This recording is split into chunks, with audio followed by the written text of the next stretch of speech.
नमस्कार. जय भीम जय शिवराय मित्रांनो.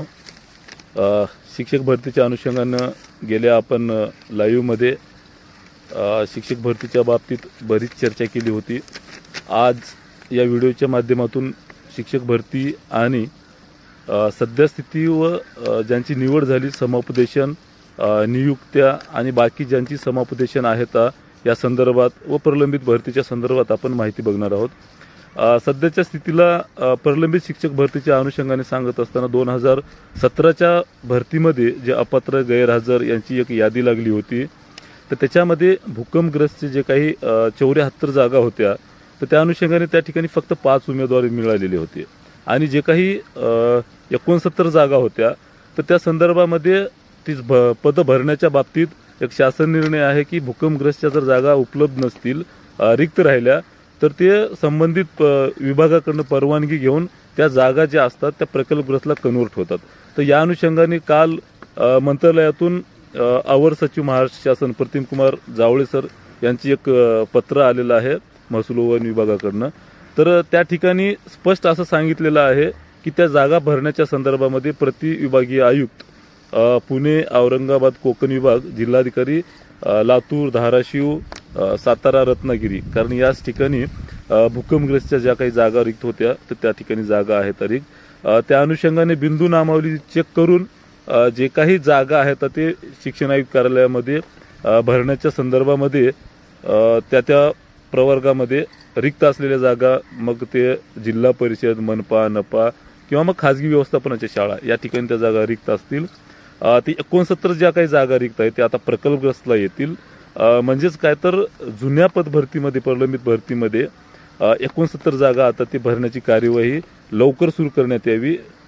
तसं शासनाला 15 दिवसामध्ये अहवाल सादर करावा या अनुषंगाने सुद्धा त्या बाबतीत सांगण्यात आलेलं आहे. म्हणजे काय मित्रांनो, तर ते 69 पदं जे आहेत ना, तर ते लवकरात लवकर भरण्यात येतील. तुम्हाला एक प्यारा महत्त्वाचा सांगतो. 2017 मधील शिक्षक भरती प्रक्रियेत ज्या भूकंपग्रस्त व प्रकल्पग्रस्त उमेदवारांनी अर्ज केलेला आहे, अशा उमेदवारांची यादी शिक्षण आयुक्त कार्यालयाकडून मागून पडताळणी लवकरात लवकर करून संबंधित जिल्हाधिकारी करावी.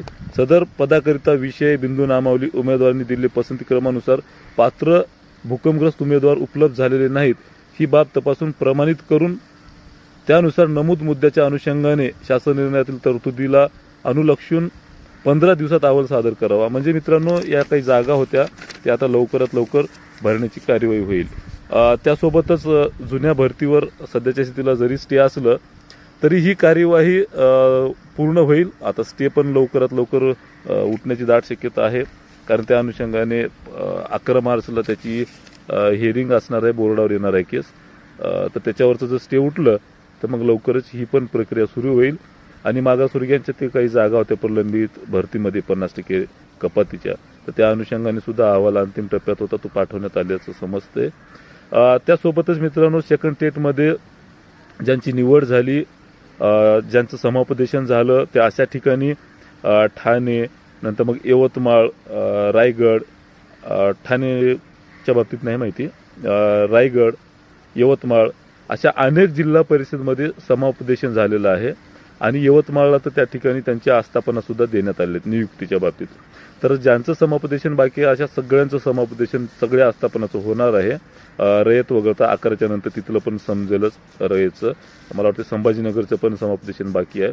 तर नांदेडचं पण समुपदेशनाच्या संदर्भात पत्र, गोंदिया वगैरे जे काही आपले झडपी आहेत, आस्थापना आहेत, तिथलं समुपदेशनाची पत्र आता आलेले आहेत आणि कुठल्याही परिस्थितीमध्ये आचारसंहितेच्या अगोदर त्यांना नियुक्त्या द्यायचं आहे. त्यामुळं निश्चिंत राहा, सगळ्या आता समुपदेशन होतील आणि त्यांना नियुक्त्या पण मिळून जातील मित्रांनो. मग आता उरतोय कन्वर्ट जे काही राऊंड आहे, कन्वर्ट राऊंड, तर त्या अनुषंगाने सध्याच्या स्थितीला काम सुरू आहे. मला वाटतं 2-3 दिवसाचं काहीतरी कन्वर्ट राऊंडचं काम होतं. तर ते काम झाल्याच्या नंतर कधी लागेल यादी ते लवकरच सांगेल. त्यानंतर मग विथ इंटरव्ह्यूची यादी लागेल. सोबतच कन्वर्ट राऊंडच्या 9 ते 12च्या संदर्भामध्ये सुद्धा काम सुरू आहे, ती पण यादी लागण्याची शक्यता आहे मित्रांनो. त्याबद्दल झालं. आणि सगळ्यात महत्त्वाचं अजून एक समाज माध्यमामध्ये जी काही चर्चा सुरू आहे आपली की बाबा TETच्या संदर्भात 55-60चा मुद्दा, या अनुषंगाने काल संभाजीनगर हायकोर्टामध्ये एक याचिका दाखल झालेली होती. त्याच्या संदर्भात काल तात्काळ बोर्डावर आलेलं मॅटर, त्याची सुनावणी झाली, अंतरिम आदेश जो काही आहे तो आज येईल किंवा काल उशिरापर्यंत सुनावणी झाल्यामुळं अंतरिम आदेश त्याचा आलेला नाही. तर त्या सुनावणीमध्ये जे काही घडलंय ते तुम्हाला माहीतच असेल की बाबा शिक्षक भरती ही SIMPIL मुळे होत असल्या कारणाने तर ज्यांची निवड झाली त्यांच्यावर काही स्टे येणार नाही किंवा भरतीवर स्टे येणार नाही. ज्या ठिकाणी शासनाकडनं तिथले AG त्या ठिकाणी उपस्थित असतात, AG म्हणजे शासनाचे वकील जे काही असतात ते जवळजवळ जज साहेबांच्या लेवलचे असतात. त्यामुळे शासनाकडून त्यांची बाजू त्या ठिकाणी मांडण्यात आली. अर्थात सरकारला कुठल्याही परिस्थितीमध्ये आता लवकरात लवकर त्या ठिकाणी शिक्षक द्यायचे आहेत. शेवटी अन्याय हा अन्याय असतो. अन्याय झाल्याच्या नंतर समाज माध्यमामध्ये बोलून त्याला न्याय मिळत नाही. तर कोर्ट अंतिम जे काही आपलं न्याय मिळवण्याचं ठिकाण आहे ते कोर्टच असते, न्यायालयच असते. तर त्या ठिकाणी जे काही कोर्टाने दिलेला न्याय असतो तो आपल्याला अंतिम असल्यामुळं तिथलं न्याय हे आपल्याला स्वीकारावाच लागतो, कारण त्याच्यासमोर कुठलाही द्वार नाही आहे त्या न्यायाचा आणि अन्यायाचा. तर त्यामुळे मित्रांनो आता जी काही निवड झालेली आहे त्यांच्यावर कुठलेही धोके नाही आहेत. जे काही अंतरिम आदेश येतील त्यानंतर आपल्याला लक्षात येऊनच जाईल की निवड देताना त्यांना थांबवू नका. समुपदेशन करताना किंवा नियुक्त्या देताना त्यांच्या ज्या काही नियुक्त्या आहेत ते कोर्टाच्या अधीन राहून नियुक्त्या देण्यात येतील. आणि ज्यांच्यावर अन्याय झाला आहे असं याचिकाकर्ते होते त्यांना पुढील भरतीमध्ये पण म्हणजे संमिश्र असा त्या ठिकाणचा कालचा कोर्टातली सुनावणी झालेली आहे. त्यासोबतच जे काही अंतरिम आदेश येईल ते आपल्याला कळूनच जाईल.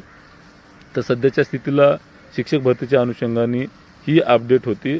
आणि जे काही आपण समाज माध्यमामध्ये शेवटी काय असते मित्रांनो, शिक्षक ही एक जात आहे, अभियोग्यताधारक ही जात आहे. त्याला कुठली जात, धर्म, पंथ हा त्यामध्ये भाव नसतो, मतभेद नसतो.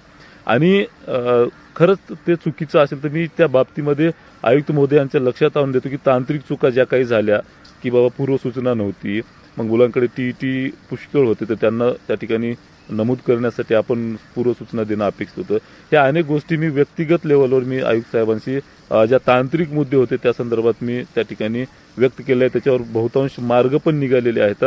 तर सांगण्याचं तात्पर्य एवढंच की मित्रांनो, समाज माध्यमामध्ये जे काही आपण जातीचं, धर्माचं हे वळण दिलेलं आहे शिक्षक भरतीला तर ते कुठंतरी थांबलं पाहिजे. आणि जी द्वेष भावना आहे जातीची, धर्माची तर ते थांबवून त्याच्या संदर्भामध्ये सामाजिक सलोखा निर्माण कसा होईल, अभियोग्यताधारक हीच जात, शिक्षक हीच जात, शिक्षक हाच धर्म, असा हा सामाजिक सलोखा कसा टिकला जाईल या दृष्टिकोनातून आपण काम करायला पाहिजे. कारण भावी शिक्षक आहोत आपण. समाजामध्ये समाजाचं जे काही मूलभूत पाया असतो ते घडवण्याचं काम किंवा पिढी घडवण्याचं काम आपण करत असतो. त्यामुळं या गोष्टीकडे कुठेतरी आपण हेतुपुरस्पर लक्ष दिलं पाहिजे. नक्कीच आपल्यावर अन्याय झाला तर आपण दाद मागायलाही पाहिजे. तर ते दाद मागण्याचं जे काही ठिकाण आहे ते WhatsApp किंवा टेलिग्राम नाही तर ते कोर्ट आहे. संबंधित जे काही निवड यादी लागली त्यावर सुद्धा आयुक्तांकडनं त्या संदर्भामध्ये तक्रार निवारण समिती देण्यात आलेली होती. तर अशा ठिकाणी आपण तक्रारी पण करणं उचित होतं आणि उचित आहे. मला वाटतं त्या ठिकाणी आतापर्यंत 20,000च्या आसपास तक्रारी सुद्धा गेलेल्या आहेत. नक्कीच त्यावर ठोस काहीतरी उपाययोजना पण होतील किंवा उत्तरं पण येतील. तसं आयुक्त कार्यालयाकडून आपल्याला कळून जाईल.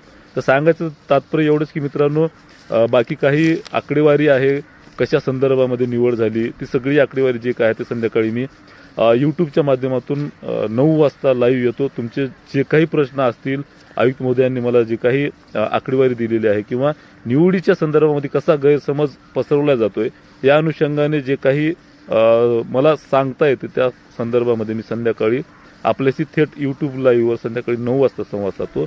आणि इथंच थांबतो मित्रांनो. आपण यूट्यूब चॅनलला जर नवीन असाल संदीप कांबळे ऑफिशियलवर तर नक्की सबस्क्राईब करा, लाईक करा. धन्यवाद मित्रांनो. जय भीम, जय शिवराय.